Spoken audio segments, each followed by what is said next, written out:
Malena. Malena adalah perempuan kesepian, telah menikah tapi ditinggal suami.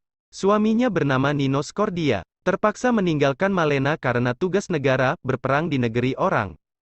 Hidupnya menjadi sorotan orang-orang di sekitar tempat ia tinggal. Dari mulai ibu-ibu, bapak-bapak, hingga remaja. Ketika keluar rumah, Malena jadi perhatian warga sekitar tersebut. Tidak terkecuali, sekelompok remaja. Lebih tepatnya fase transisi dari anak-anak ke remaja. Mereka selalu memerhatikan Malena sejak keluar rumah hingga ke tempatnya bekerja. Salah satu remaja dari sekelompok remaja yang rutin memerhatikan Malena melangkah ialah Renato Amoroso.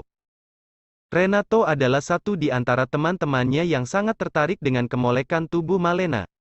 Saben sore, Renato menguntit Malena saat pulang kerja dan melewati jalan tempat biasa ia teman-temannya ngongkrong secara diam-diam. Dengan sepedanya ia mengikuti Malena dari balik bangunan kota. Bahkan Renato kerap membayangkan Malena berhubungan intim dengannya.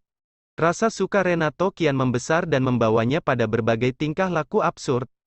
Dari menguntit Malena tiap hari, hingga membuatnya bolos dari sekolah, sampai beronani ria tiap malamnya. Buset, parah bener nih anak. Tetapi dasar anak muda, Renato malah menjadi-jadi. Ia malah nekat mencuri celana dalam milik Malena yang tergantung di jemuran. Malamnya, celana dalam itu diciuminya sembari membayangkan kemolekan tubuh Malena. Hayo ngaku, siapa di antara kalian yang pernah? Suatu ketika, kabar buruk datang. Suami Malena, yang seorang perwira fasis, dikabarkan gugur di medan laga. Kabar itu jelas memukul telak Malena yang begitu mencintai suaminya. Tak hanya itu, kabar buruk tersebut juga membuat statusnya menjadi seorang janda. Ironis, bukannya ikut berduka, kabar janda Malena jadi kabar sukacita bagi para pria seantero kota. Mereka mulai menyiapkan 1000 taktik agar mendapatkan hati dan tubuh Malena. Siapa coba yang gak tertarik sama janda kayak Malena?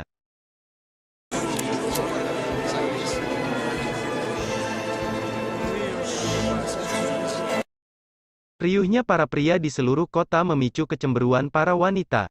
Mereka pun mulai menyebarkan gosip bahwa Malena adalah wanita penghibur yang dapat ditiduri asalkan para pria membawakan makanan padanya. Apa yang digosipkan oleh para wanita itu terdengar sampai ke telinga Renato.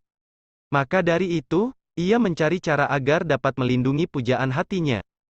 Di sela Renato sedang mencari cara melindunginya, Malena berusaha keras bertahan hidup. Maklum bray, uang pensiun dari almarhum suaminya tak cukup untuk memenuhi kebutuhannya. Belum lama pasca suami, kini giliran sang ayah yang pergi meninggalkannya. Malena memang mengalami kehidupan ekonomi sangat sulit, sehingga mengharuskannya menjadi jajanan bagi para tentara pengawas kota. Malena yang terkena dampak ekonomi, merelakan tubuhnya kepada pria lain agar dapat bertahan hidup. Bertahan hidup seperti ini membuat ia harus berhadapan dengan hukum akibat dugaan perselingkuhan dengan seorang militer di sekitar tempatnya tinggalnya. Di sini ada seorang pengacara yang rela membantunya keluar dari jebakan hukum. Tetapi lagi-lagi, karena kemolekan Malena, sang pengacara justru meminta tubuh Malena sebagai bayaran yang dianggap si pengacara setimpal. Telanjur basah, ditambah bagaimana supaya ia bertahan hidup. Pelacuran adalah jalan keluarnya. Malena menjadi perempuan penjual tubuh. Bukan sembarang perempuan penjual tubuh, melainkan ia menjadi perempuan penjual tubuh bagi tentara-tentara.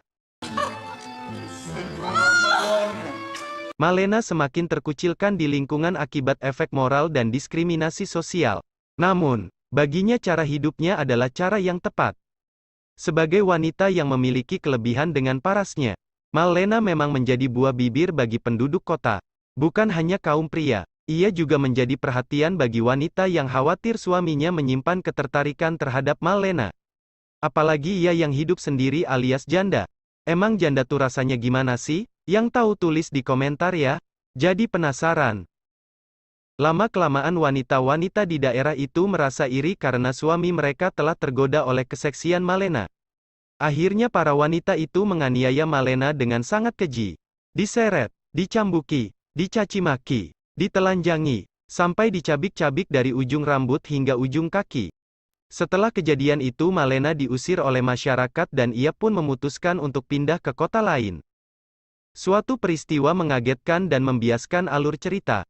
Tiba-tiba saja suami Malena muncul kembali. Anggapan masyarakat tentang suami Malena yang meninggal itu salah. Nino Scordia masih hidup. Ternyata dia tidak meninggal melainkan cuma jadi tawanan musuh. Walaupun tangan kanannya hilang, ia datang kembali ke kota di mana Malena tinggal. Tapi nyatanya Nino tak menemukan istrinya.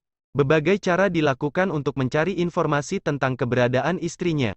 Hingga akhirnya, Renato secara sembunyi-sembunyi memberikan secari kertas yang menyatakan bahwa Malena selalu setia dan hanya mencintai Nino Scordia. Surat itu juga memberitahukan tentang keberadaan istrinya. Setahun kemudian, Nino dan Malena kembali ke kota Castelcuto, kota yang dulu pernah mereka tinggali. Serentak masyarakat terkejut melihat perubahan yang drastis terjadi pada hubungan mereka yang terkesan mesra. Para wanita yang dulunya memfitnah dan menganiaya Malena, kini mereka semua bersikap baik dan menyapa Malena dengan sebutan Nyonya Scordia. Dasar emak-emak rempong, baik kalau ada maunya doang, modus. Nah segitu aja bray, cerita dari film ini. Semoga kalian terhibur, beri komentar jika kalian suka janda ini. Video ini maksudnya. Bagi yang penasaran, nonton aja langsung.